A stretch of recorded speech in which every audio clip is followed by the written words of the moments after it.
La mayoría de las obras de teoría del Estado se centran en autores europeos y norteamericanos, y son contadas las que mencionan a teóricos del Estado de otros ámbitos geográficos y culturales.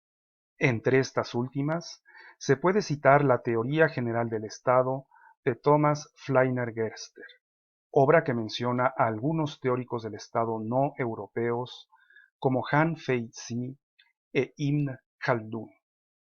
A continuación, te presento lo que afirman estos autores acerca del origen de la comunidad estatal y del problema del buen gobierno.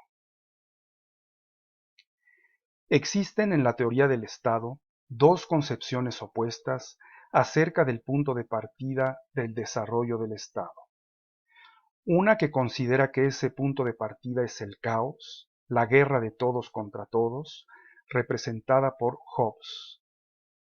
Otra que afirma que en el principio reinaban la paz y la armonía, representada por Lao Tse en el siglo VI a.C., Marsilio de Padua, Rousseau, Locke y Marx.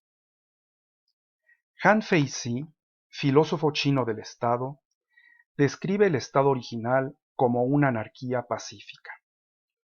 Al principio de los tiempos, escribe, los hombres no tenían que cultivar los campos, porque había suficiente fruta y granos para comer. Las mujeres no tenían que coser, porque había suficientes pieles de animales para vestirse. Nadie se esforzaba para conseguir comida, porque la población era escasa y los bienes abundantes. No había conflicto entre los hombres, no se conocían aún los castigos y las recompensas. ¿Cómo aparece la dominación?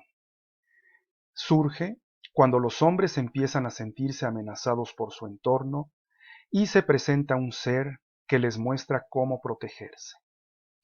Para Han Fei, el fundamento del poder descansa en las capacidades y cualidades del dominador. La dominación estatal proviene entonces del carisma del amo. Para los legistas chinos del siglo IV a.C., el estado original es un estado de guerra. El sabio aparece después y dicta los mandamientos necesarios para evitar las luchas brutales. Enseña las buenas costumbres al pueblo y se convierte en su jefe. El sabio decide acerca del bien y de la justicia, impone sanciones y otorga recompensas. Distingue a los superiores de los subordinados. El pueblo se organiza según este modelo. Así es como se funda el Estado. Según la antigua escuela de legistas chinos, el Estado, concretamente el poder del rey, se desarrolla gradualmente. Mientras todos pueden ver por sí mismos y alimentarse, no hace falta una comunidad estatal.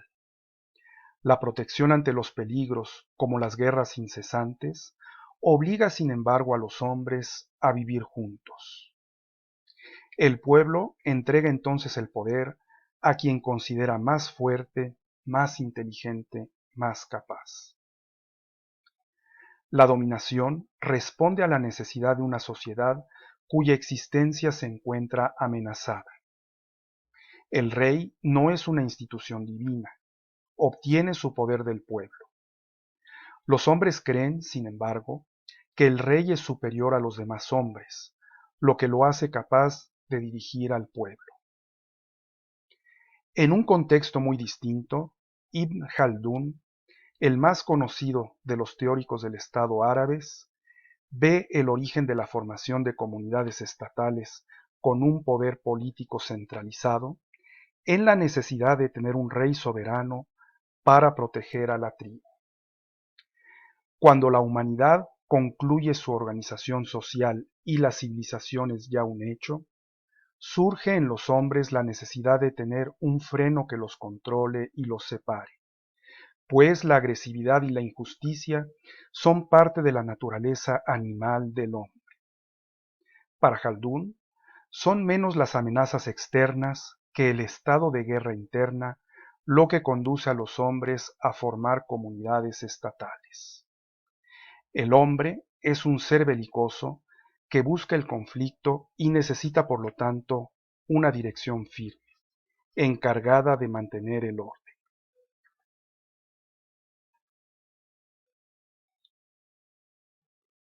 Muchos teóricos clásicos del Estado emiten juicios acerca de la organización del Estado basándose menos en las instituciones que en el carácter del jefe del Estado.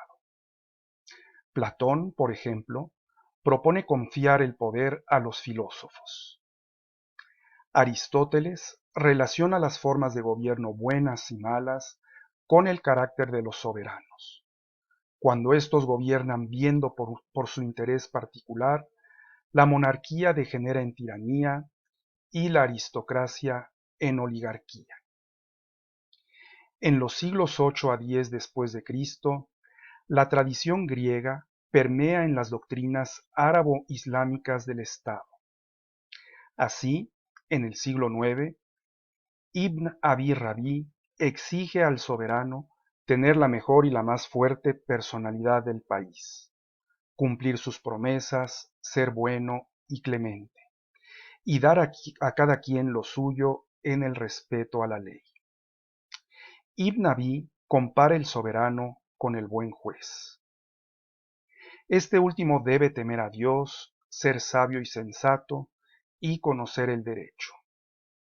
Debe ser íntegro y no juzgar hasta no tener todas las pruebas.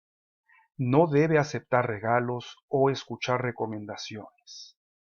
No debe sostener reuniones privadas con alguna de las partes. Debe, además, sonreír y hablar poco, no aceptar dinero de alguna de las partes y proteger el patrimonio de los huérfanos. La tradición idealista se mantiene con Ghazali y, sobre todo, con Ibn Khaldun.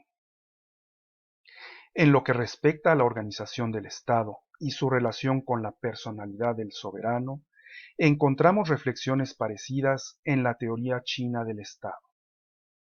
Es sobre todo el confucianismo, entre el siglo VI a.C. y el siglo III después de Cristo, el que buscó garantizar una buena conducción del Estado mediante exigencias relativas al carácter del monarca.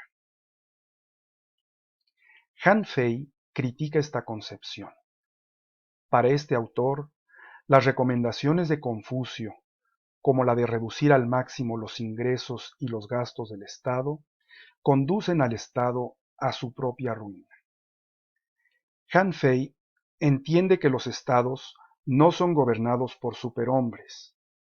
Busca, por lo tanto, desarrollar una teoría del Estado que tome en cuenta al hombre promedio, pues los príncipes y los reyes son, por lo general, soberanos promedio. Para no ser engañado por sus funcionarios, Han Fei recomienda un sistema de atribuciones que permite un control recíproco. Para conservar el poder, el príncipe debe distribuir con precisión las facultades entre sus subordinados y garantizar que éstos se controlen los unos a los otros. Ninguno de ellos debe gozar de una facultad por encima de las de los demás, porque tendrá demasiado poder frente al príncipe. Como los hombres son malos por naturaleza, el príncipe no debe confiar demasiado en sus funcionarios. Han Fei es el primero en intentar estructurar al Estado a través de medidas institucionales, particularmente la distribución del poder en diversas atribuciones. Su principal preocupación es servir al príncipe y protegerlo de los abusos de poder. Habrán de pasar 1500 años antes de que en Inglaterra Locke proponga por primera vez una distribución de los diferentes poderes del Estado.